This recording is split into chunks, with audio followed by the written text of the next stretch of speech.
Good afternoon, everyone.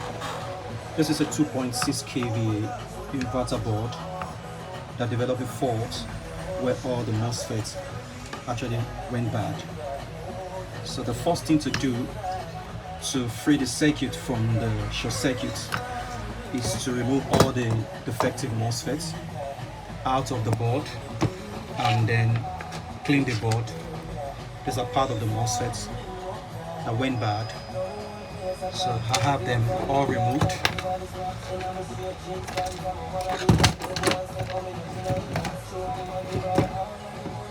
I have all of them removed and tested one after the other, and they are all bad.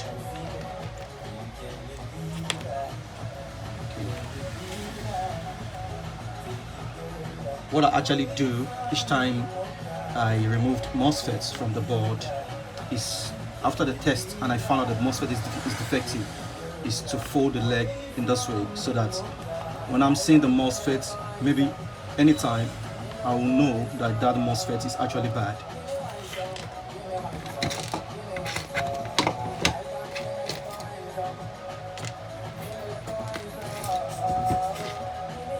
Okay, so I have a lot of them removed.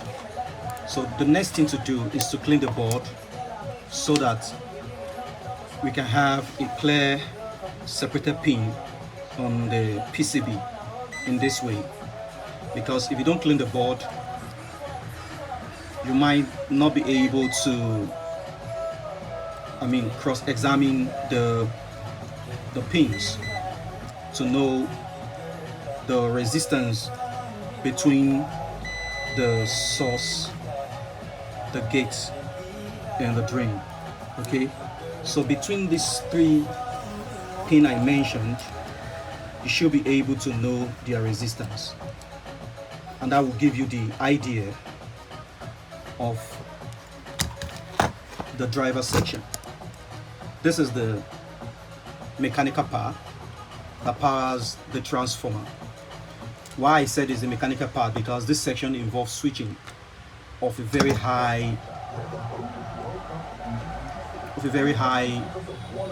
device. So it involves switching the low and the high side. Here, this part is the positive side. Why this section here is regarded as the low side. So the low side is where you have the output that powers the transformer. Okay, so after removing all the MOSFETs and cleaning the board, you can see the way the board looks. After proper cleaning, this is the way the board looks.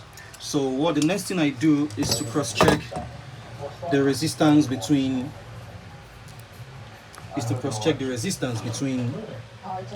the source and the gate, which is very important before replacing this MOSFET.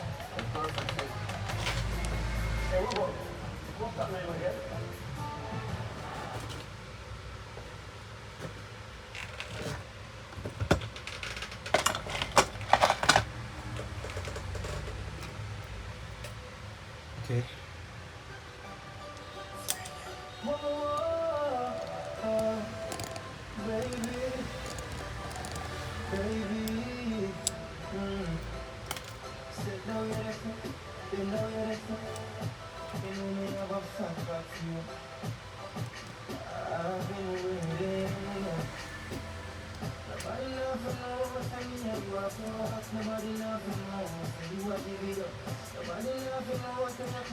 I'm trying to adjust my pen.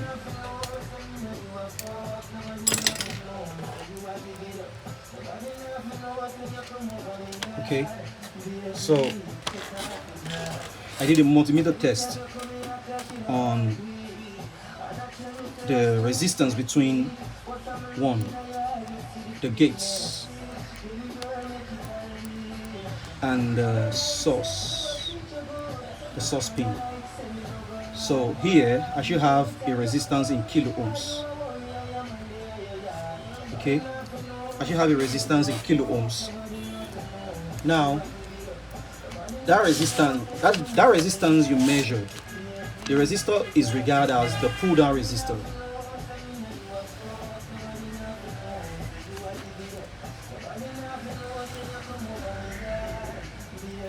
The reason why the resistor is there is because if you have a MOSFET, let me take one for instance as a case of study. Okay, if you have a MOSFET is very sensitive in such a way that with just a static current, just your hand touching it, it can switch. So for you to keep it in an off state,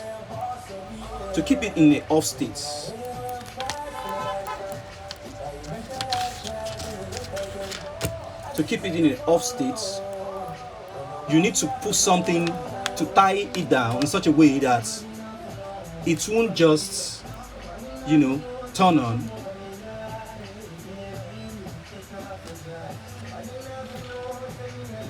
without a proper signal applied to it.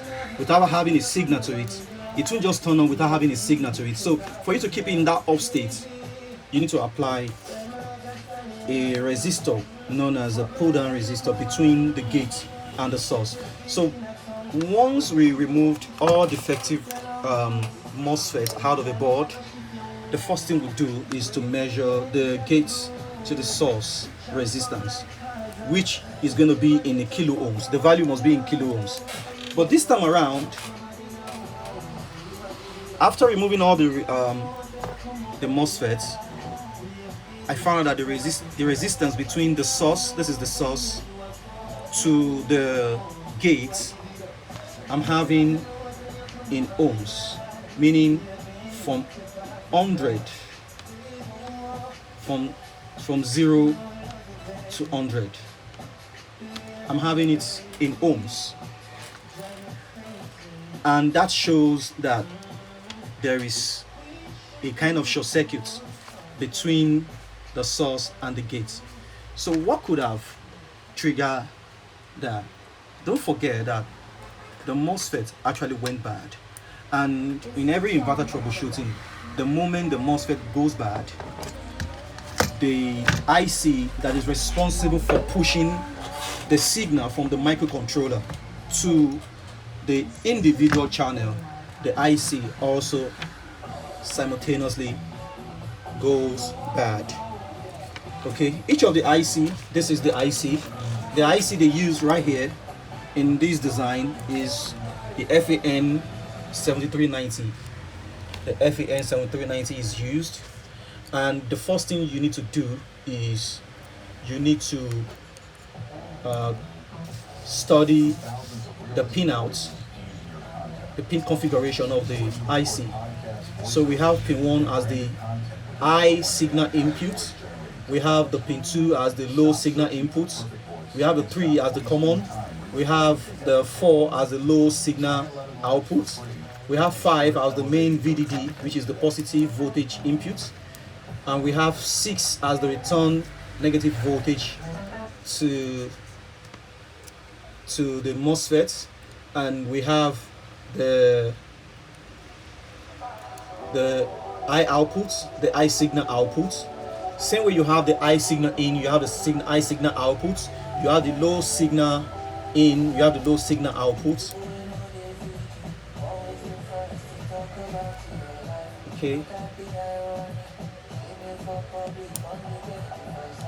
So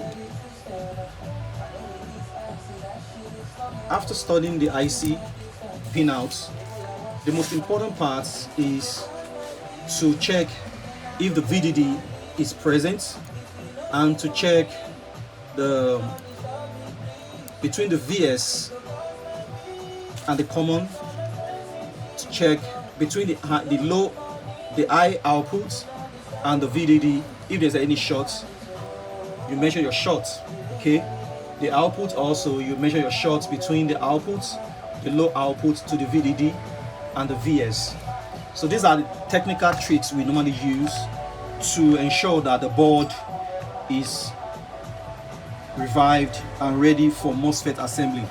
We don't just, after cross-checking MOSFET, find out that the MOSFET is defective and just replace the MOSFET. No, that's not the technical steps. Okay, so after you have taken out all the MOSFETs that are defective, the next thing to do is to, like I said, measure the resistance between the source and the gate. So, which I've said, I have the resistance in ohms. So this time around, I'm going to take out the two driver IC. One has the tendency to drive one low and one high side of the channel, and the second IC has the tendency to drive one low side and one high side of the channel, so making it a 4 channel. All right, this channel you are seeing is 4. This is 1, 2, this is 3, and this is 4. All right, so in the next video I'm going to show you after replacing the FAN and after assembling the MOSFET, then show you the outcome. So keep in touch. All right, thank you.